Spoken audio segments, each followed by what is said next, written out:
وما لي غير باب الله باب. یک روز یک کسی از آلمان آمده بود، آمد بر ما گفت که استاد. بله.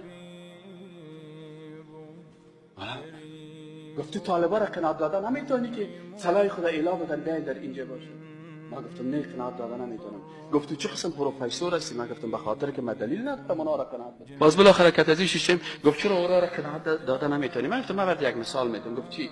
گفت مثالی است که مثلا ما یک 5000 افغانی آمدیم در آلمان، کسایی که ضد ما هست وقت ما جنگ میکنه و به حق هستن، یا کسایی که کتازی آلمانا شیشتن که ما افغانا در آلمان شیشته باشه و بگه که ما بسیار خوب مردم هستیم، کی به حق است؟ گفت که نه، کسایی که پس ضد شما میجنگن، شما استعمار کردین. خب ما گفتیم که لالا و کاکایی تو که در افغانستان آمده، حالا ما کوره برم بگویم برای من میگه بی غیرت تو چرا نمیایی؟ او را خب من قناعت دادن نمیتونم، پس که بیایم یک شهادتنامه بی غیرتی هم در پیشانی میچسبانم. من پول قناعت دادن نمیکنم، او من قناعت میکنه.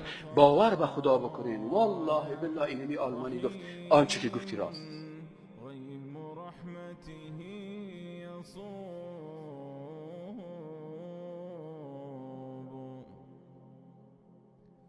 يا ملك الملوك أقل عثاري فإني عنك أن أتني الذنوب وأمرضني الهوى. جهاد هم در افغانستان نموتر است. هم یک دفعه که صاحب یک نفر در یک صف جهاد بود، یا 20 سال پیش یا 10 سال پیش یا 15 سال پیش، باز بعد از او که صاحب همی باز بعد از او اگر رفت کت کافر شش تا، اگر کت امریکایی شش تا، اگر باز بغل داد و اگر باز کشتی گرفت و اگر باز قرارداد امضا کرد، این دیگه اونمون نامکش دیگه همونجا در پالویش دیگه هیچ میخ شدگی است.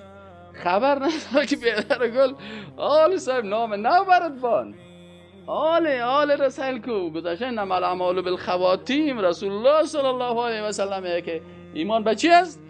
اعمال به خاتمه هست. خاتمه اگر که بر ما نشان بده که آلی کتی که میشینی او را گپ نزن که صاحب من 30 سال پیش و 40 سال پیش چی میکردم. آلی را گپ بزن که مجلست کتی کیست، قلمت در کجا هست، کتی که میزنی، بزده کی گپ میزنی، آلی فعلا برای مردم معلوم شود. از این خاطر ببین این در کشور ما و شما هم افغانستان که است یک لابراتوار خوب است که در همه هر کثافت ها خوب دیده میشه. اینجا خوب لابراتوار خوب است، دیگه لابراتوار لوکس همیشه است. همین لابراتوار انسان شناسی در افغانستان است. در یک کشورها که بری یک نفر 40 سال پیش هم همون چیز بود، حالا که کفایش سعی کنی همون چیز است. من تا صاحب خیزر جوان بود، خوب گپ میزد، حالا پیر است، من تا گپ هیچ فرق نداره. اما در افغانستان که باز بیایی که ببینی 5 سال بعد 10 سال بعد یک نفر یک دفعه کمک نام پیدا کرد و شهرت پیدا کرد و قدرت پیدا کرد، 2 سال بعد 3 سال بعد که سال میکنی که اوه این خود 2 سال پیش یک چیز دیگه میگفت، حالا که گپای خودی یه چیز است.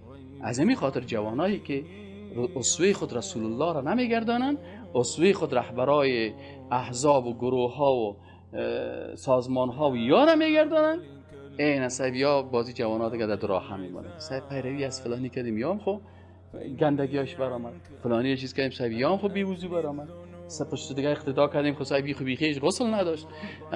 اینا تو پشت یک کسی رهبرت بگه که قرآن بر رهبر تعیین کرده. ولکم فی رسول الله اسوة حسنه. وقتی که رهبر رسول الله صلی الله علیه و گرفتی، کتابت قرآن است، شارح قرآن احادیث رسول الله صلی الله علیه و سلم است.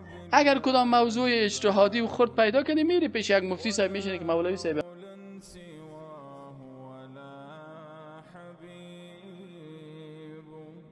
كريم